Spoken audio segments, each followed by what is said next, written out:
Darood, treasured listeners. I'm Sindokt, welcoming you to another gripping episode of Echoes of Persia. Our journey began with the first crown, from Kayumars to Jamshid, and in our last episode, Vengeance Rising, the birth of Manucher. We witnessed how hope emerged from tragedy as young Manucher prepared to avenge his murdered grandfather.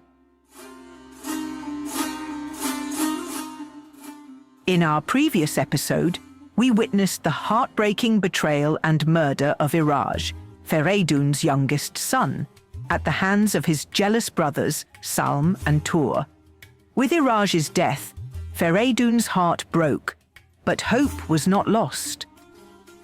The birth of Iraj's heir, Manucher, marked the beginning of a new chapter, one of redemption and vengeance.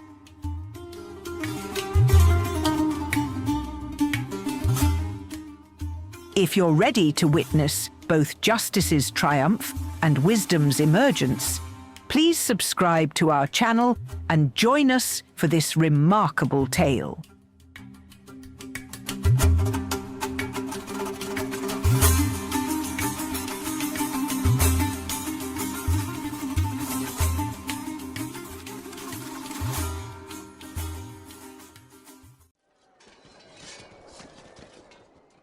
When half the bright day had passed, the hearts of both armies burned with renewed hatred. In their camp, Saam and Toor plotted treachery. When night falls, we'll strike. Let's drown the plains in blood under cover of darkness. But spies brought word to Manoochehr camp. The young prince, wise beyond his years, listened carefully and crafted his own deadly trap. Manucher entrusted his main army to Karen and selected 30,000 of his finest warriors, each a lion in human form. They found the perfect spot for an ambush, where darkness would become their ally. When black night fell, Toor led 100,000 warriors, their arrows ready, their swords thirsty. But finding Manuchehr army seemingly unprepared was too simple. They still stand in formation. No matter, we have no choice now but to attack. The night exploded into chaos. Dust from charging cavalry formed clouds that blocked the stars. Steel flashed like lightning, burning the earth's face like diamonds.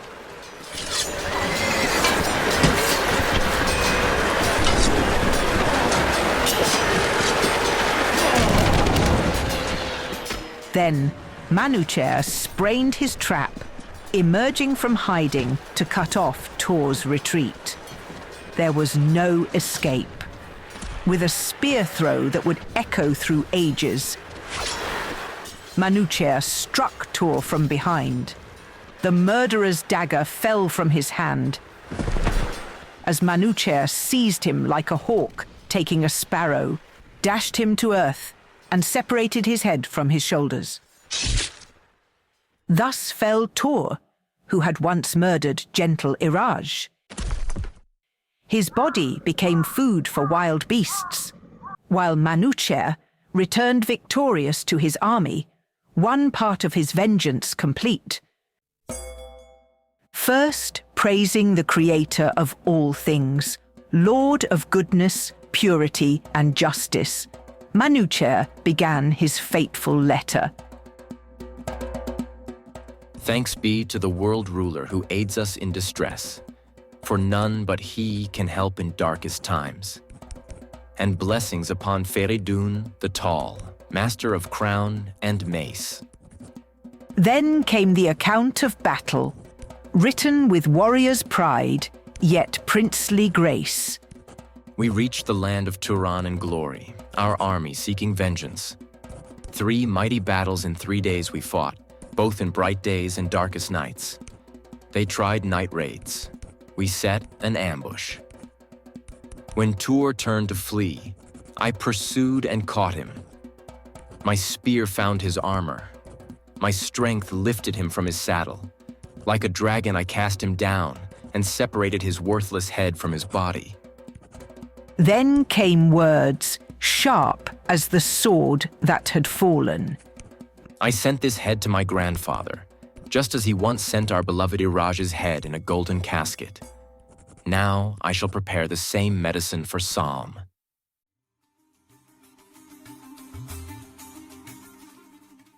The messenger arrived with a shame-filled face before Féréydoon, whose eyes filled with warm tears. How strange the heart of fathers! Even when sons turn from righteousness, their love often outweighs their anger. Their crime was great and found no forgiveness. Yet still, they were my sons.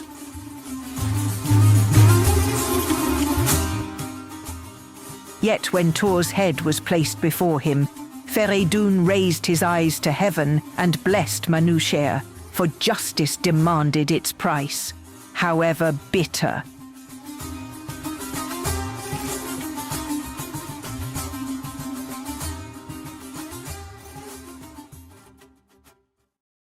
When news of Toor's death reached Salm, he fled to his mighty fortress, a stronghold that seemed to touch the turquoise sky, built where sea meets shore.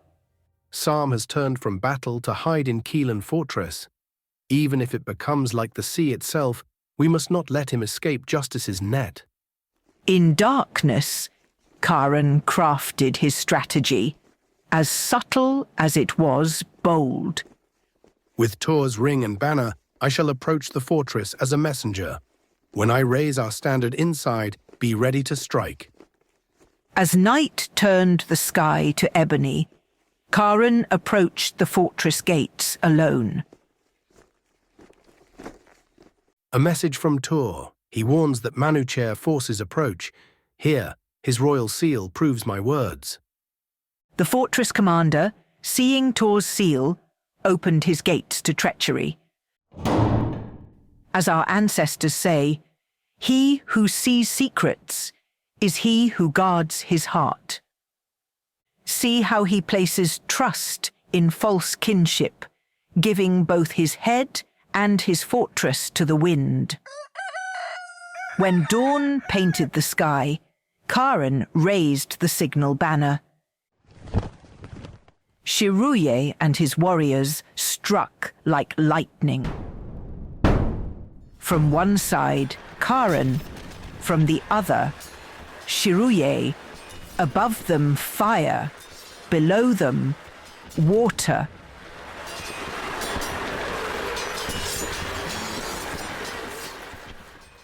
When the sun reached its height, neither fortress nor guard remained. Only smoke touched the clouds, while the sea turned black as pitch, and the plains ran red with blood. His heart emptied of hatred's fire, Saam fled toward his last refuge by the sea. Behind him, Manucher's army pursued like storm clouds, driven by destiny's wind. Where now, murderer? You sought a crown by killing your brother. Here then is your crown. The royal tree you poisoned has borne its final fruit. With one mighty stroke, Manucher split Salm in two, raising his head on a spear toward heaven, final proof that vengeance's debt must always be paid. When Saam's leaderless army came seeking mercy, Manucher revealed the true nobility of his blood. We are your servants now. Some of us own horses, some farms and homes. We came to war not by choice, but by command. I shall cast my own desires to the dust to raise up justice's name. Whatever is not of divine origin, be it from demon or evil hand, let it be far from my sight. From the sea toward Féréydoon they marched, their elephants bearing thrones of turquoise, their banners turning the world red, yellow, and purple. From the Caspian Sea, they came like black clouds, while the warriors of Gilan marched beside them with golden collars and musk-black helmets. When grandfather and grandson met, Manucher kissed the earth before Féréydoon's throne. O just judge of both worlds, you gave me justice and judgment, crown and signet ring. But time's wheel turns for all. The royal tree's leaves began to wither as Féréydoon withdrew from crown and throne, his heart heavy with the weight of his 3 sons' fates.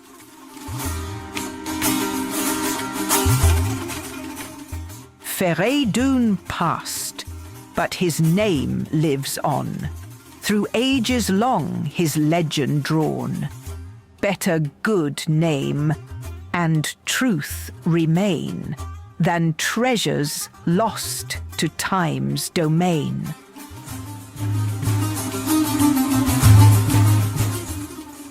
Manucher took up the Kianian crown, binding his waist with a blood-red girdle. For Féréydoon, they built a tomb of gold and lapis lazuli, laying him on an ivory throne with his crown suspended above. O world, you are nothing but illusion and wind. No wise man finds lasting joy in your embrace.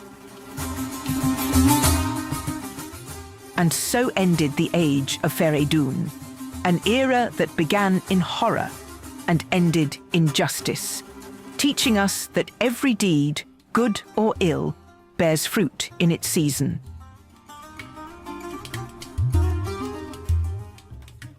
For 7 days, Manucher mourned his grandfather, his eyes filled with tears, his face pale as winter moon. But on the 8th day, he placed the Kianian crown upon his head, ready to shoulder the weight of kingship. 7 days for tears to flow, for grief its course to run. Then rises he who must now show how kingdom's work is done. Upon the turning throne of heaven I stand. Mine is both wrath and war, justice and love. The earth bows to me, the sky aids my cause, and crowned heads become my prey. I am both faith and divine glory. I am both good fortune and wisdom. In dark night, I am vengeance's seeker. I am the sacred fire. Then came words that would define his reign, a covenant between king and kingdom. Know this, in all 7 kingdoms, those who stray from justice's path, who cause the poor to suffer, who raise themselves through others' pain, these I count as demons, worse than Ahriman himself. See how he binds justice to faith, making righteousness the measure of true belief. He, great champions of Iran, rose to pledge their loyalty.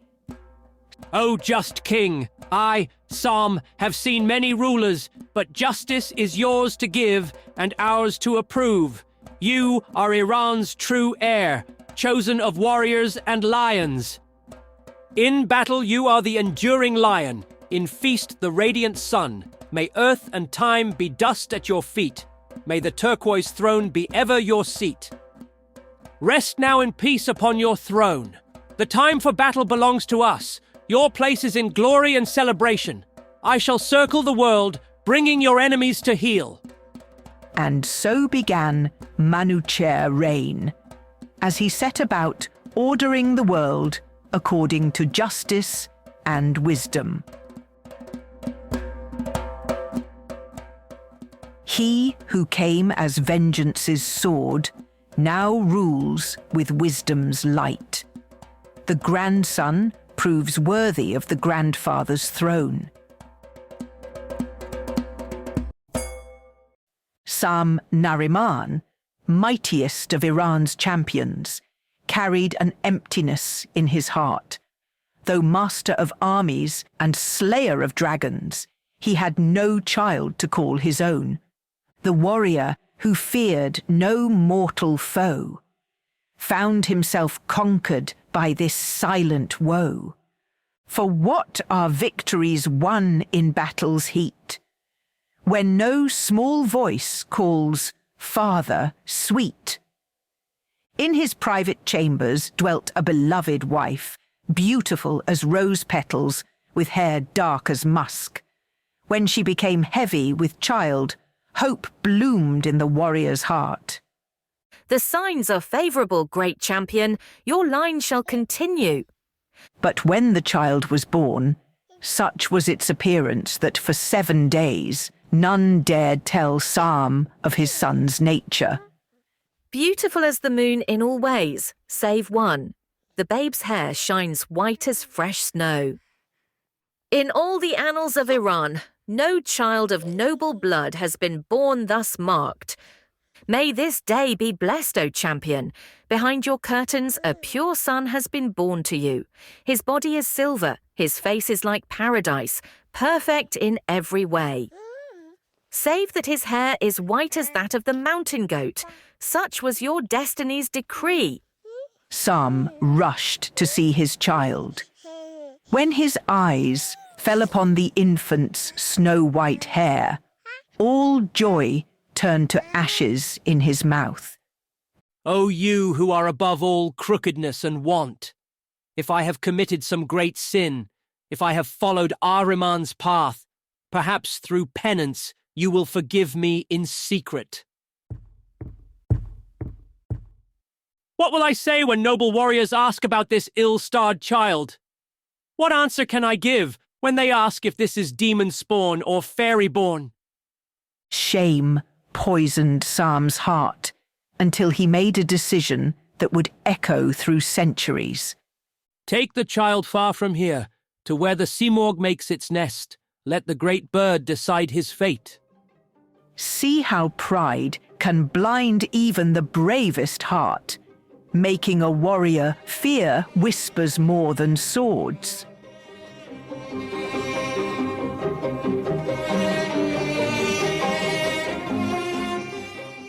They carried the innocent babe to Mount Alborz, where even eagles fear to fly. There, on the naked rock, they left him, a child whose only sin was to be born different. The sun burns fierce by day, the cold bites deep by night, yet the babe's only shelter is the sky itself.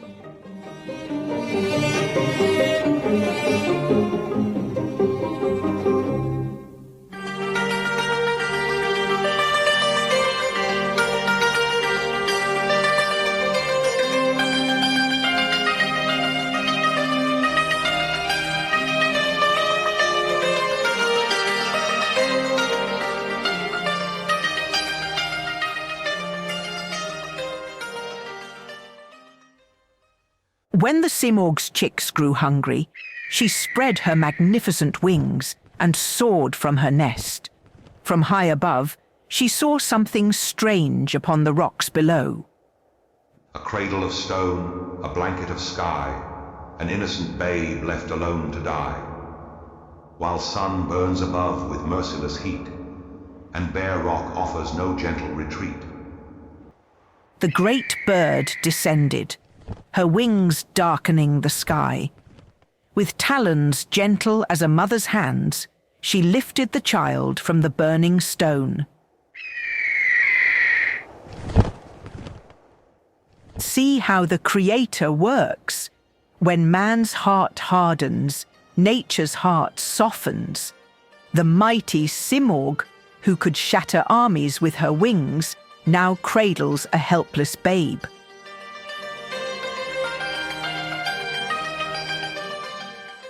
To her own chicks, she brought this strange new brother, expecting them to tear him apart.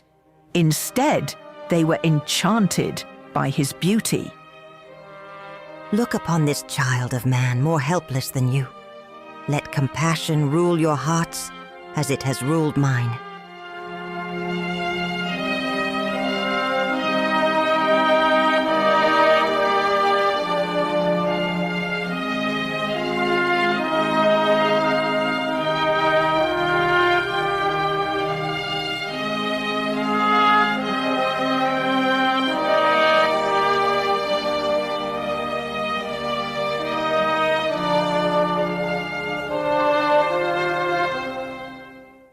Years passed like clouds over the mountain peak. The abandoned babe grew strong under Simorgh's care. From tenderest meat she fed him, from clearest springs he drank. His body grew straight as a cypress, his mind sharp as an eagle's eye.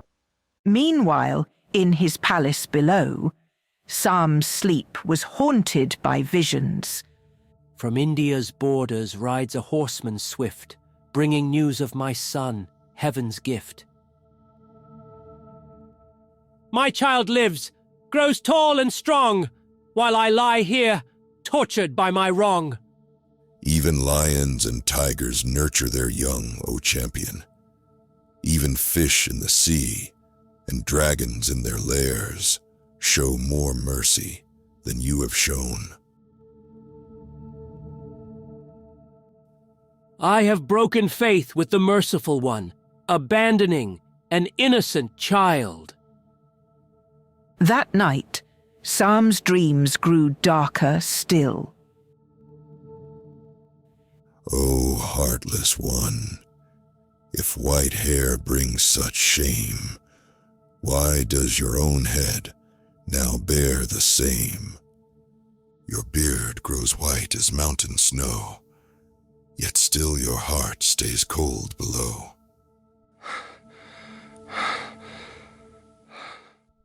I must find my son! Though he hides in the clouds, I must seek his forgiveness. Saam approached Mount Alborz, its peak piercing the clouds like a spear thrust into heaven's heart. What is this mountain whose crown touches the Pleiades?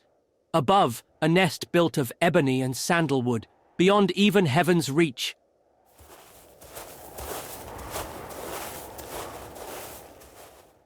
O Creator, higher than place itself, brighter than sun and soul. If this child is truly of my pure lineage, not demon-spawned, help me climb this impossible height.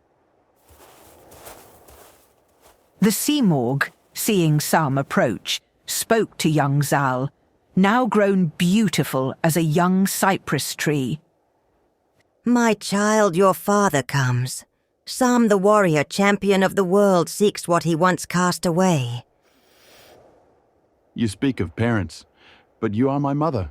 This nest my home. How can I leave my true family? Listen well, beloved one. It is right that you should return to the world of men. But take with you this token, a feather from my wing. Should ever you face danger, cast it into fire, and I shall come.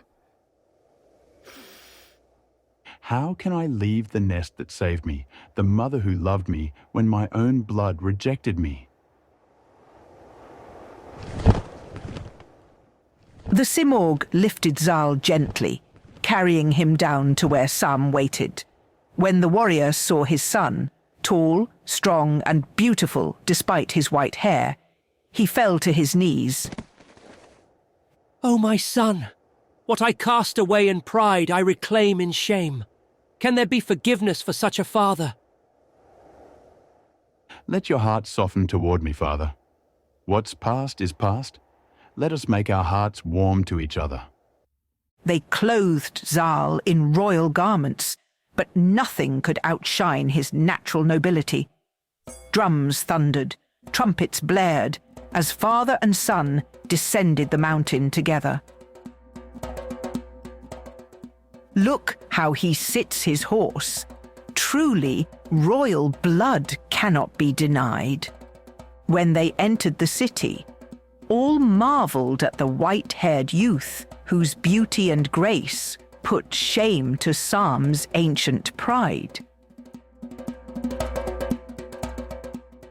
So returns the cast-off son, more noble than when first he'd gone, raised by wisdom past our ken, to teach his worth to mortal men. And so what began in shame ended in glory. What started with rejection concluded in love. Remember this tale, O listeners, when you would judge by appearances alone. Thus ends our tale of Zaal. But his story is far from over. For this white-haired prince will father a hero whose name will echo through the ages, the mighty Rostam himself. And so, dear listeners, we've witnessed the completion of a cycle that began with betrayal and ended in both justice and mercy. From Manucher's brilliant victory over his uncles to his transformation from avenger to wise ruler, we've seen how vengeance, once satisfied, must give way to governance. And in the tale of Zaal, we find a powerful reminder that true worth lies not in appearance, but in the nobility of spirit. These intertwined stories teach us that while justice must sometimes come through the sword, true leadership requires wisdom, compassion, and the ability to learn from past mistakes. The Simorgh's nurturing of abandoned Zaal shows us that sometimes the most profound wisdom comes from the most unexpected sources. Join us in our next episode as we follow the extraordinary life of Zaal, raised by the magical Simorgh. We'll discover how this white-haired prince will become the father of Iran's greatest hero, the mighty Rostam himself. If these tales of justice and redemption have touched your heart, please support our journey through Persian mythology by liking this video and subscribing to our channel. Until next time, this is Sindoct, reminding you that true nobility comes not from how we look, but from how we act.